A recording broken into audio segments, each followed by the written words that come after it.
দুদিন পরে পবিত্র ঈদুল ফিতর অনুষ্ঠিত হচ্ছে। এজন্য নারীর টানে কিন্তু মানুষ বাড়ি ফিরতে শুরু করেছে। সরকারি, বেসরকারি এবং গার্মেন্টস সেক্টরের কর্মচারীদের ছুটি হয়, কিন্তু যে যমুনা সেতুর পশ্চিম সংযোগ সড়ক রয়েছে, এই মহাসড়কে কিন্তু ব্যাপক যানবাহনের চাপ বেড়েছে। বিশেষ করে প্রত্যেকটা ব্যক্তি কিন্তু নারীর টানে ঈদ আনন্দ ভাগাভাগি করতেই কিন্তু তারা কষ্ট হলে কিন্তু তারা বাড়িতে ফিরতে শুরু করেছে। কেউ বাসে, কেউ ট্রাকে, কেউ বা ব্যক্তিগত মাইক্রো বা কার, এবং অনেকেই রয়েছেন যারা মোটর বাইকে কিন্তু তারা বাড়িতে ফিরছেন। তাদের তাদের চিন্তায় যে পরিবারের সঙ্গে ঈদ আনন্দ ভাগাভাগি করার জন্য।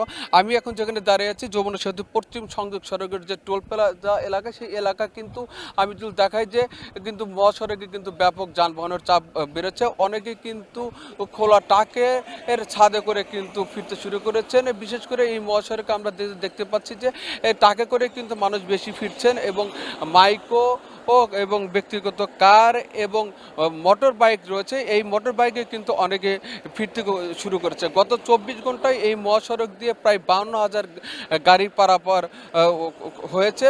এতে বোঝা যায় যে মহাসড়কে কিন্তু ব্যাপক যানবাহনের চাপ রয়েছে।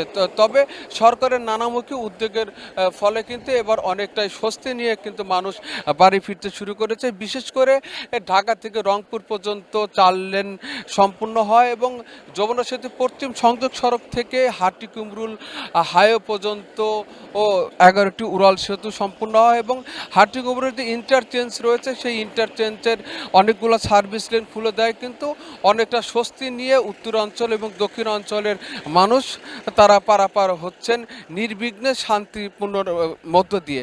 তবে একটা বিষয় জানিয়ে রাখি, এ পর্যন্ত কিন্তু এই মহাসড়কে কোথাও কোনো যানজটের দেখা মেলেনি। অনেকে স্বস্তি নিয়েই বাড়ি ফিরছেন। তবে একটা কথা জানিয়ে রাখি যে সরকারের নানামুখী উদ্যোগ এবং যে পুলিশ প্রশাসনের নানামুখী উদ্যোগের কারণে কিন্তু এবার যানজট অনেকটাই নিয়ন্ত্রণে রয়েছে প্রশাসনের। এই মহাসড়কে কিন্তু প্রায় 1200 পুলিশ মোতায়েন রয়েছে, যারা 3 শিফটে কিন্তু দায়িত্ব পালন করছেন। বিশেষ করে রাত্রেও কিন্তু পুলিশের একটি বিশেষ সেবা দেওয়া হচ্ছে। সিরাজগঞ্জ থেকে বগুড়া সীমান্তবর্তী অঞ্চলে কিন্তু পণ্যবাহী গাড়ি এবং অনেক গাড়ি তারা নিরাপত্তার স্বার্থে পৌঁছে দিচ্ছেন। জানি কেউ ডাকাতি বা ছিনতাই বা অপহরণকারীর চক্করে কেউ না পড়ে, এই জন্য কিন্তু পুলিশের বিশেষ যে স্কোয়াড সেবা, সেটা কিন্তু তারা ঈদের আগের দিন পর্যন্ত অব্যাহত রাখবেন বলে আমাদেরকে জানিয়েছেন। তো এই মহাসড়কে এখন পর্যন্ত কোথাও কিন্তু সড়ক দুর্ঘটনার খবর আমরা পাইনি। মহাসড়কের বিভিন্ন স্থানে ঘুরে আমরা দেখেছি, এখন পর্যন্ত কোথাও কোনো যানজট কিন্তু আমাদের চোখে পড়েনি। তবে দুপুরের দিকে কিন্তু যে ঢাকাগামী যে রেল রয়েছে, যমুনা সেতু টোল প্লাজায় কিন্তু সেটা সাময়িকের জন্য বন্ধ করে দিয়েছিল, যে উত্তর এবং দক্ষিণ অঞ্চলের গাড়ির চাপ বেশি থাকে, কিন্তু সেই দুটি লেন দিয়ে কিন্তু তারা উত্তর অঞ্চল এবং দক্ষিণ অঞ্চলের গাড়ি ছেড়ে দিয়েছিল।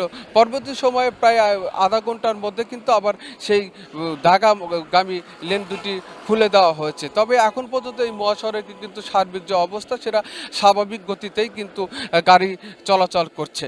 এই ছিল সিরাজগঞ্জ মহাসড়ক থেকে সর্বশেষ।